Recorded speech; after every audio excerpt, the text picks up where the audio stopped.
Siyempre, bibigyan natin ng papuri sa Panginoon.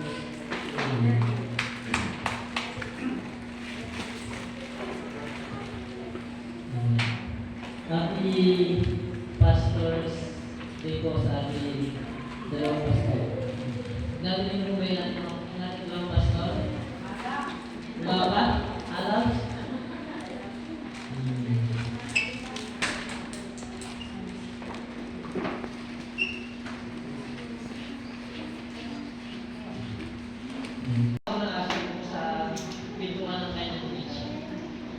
Binugaw niya yung aso niyo, no? Binugaw.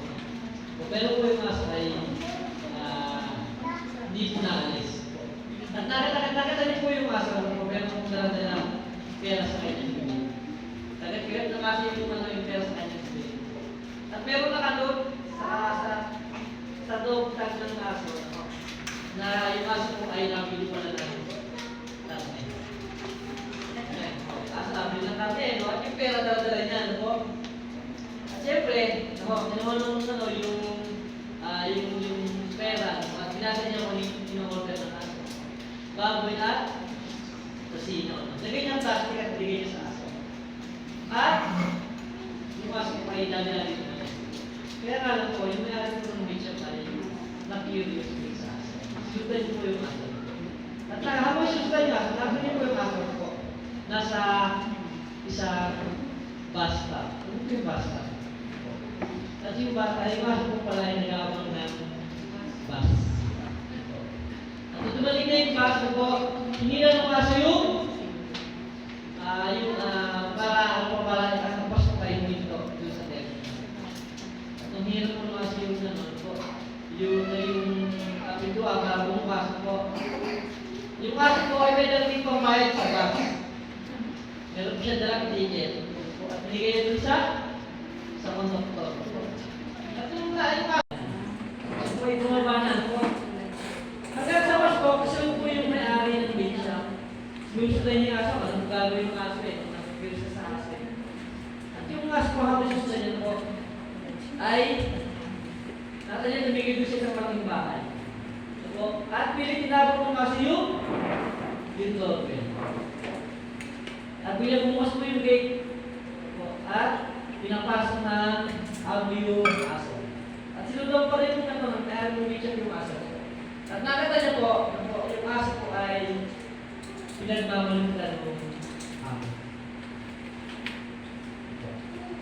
Pinapalo ng amo yung aso. Nilapitan niyo nung lumichat yung aso, yung may-ari. Bakit mo, harap na nagmamalutan yung aso mo? Hindi pa alam yung aso mo ay isang napakatali yung aso. Nauutusan mo. Sabi nga, nagagawa niya ng maligay yung pinapagawa. O bakit mo pinagmamalutan yung aso? Ang sabi nung may-ari yung aso. Paano mo masasabing matalino yung aso ko? No? Kaya ako nagagalit kasi ilang beses na sinasabi sa kanya na pag-aalis siya, dadali niya ang susi ng bahay. Kasi po ba?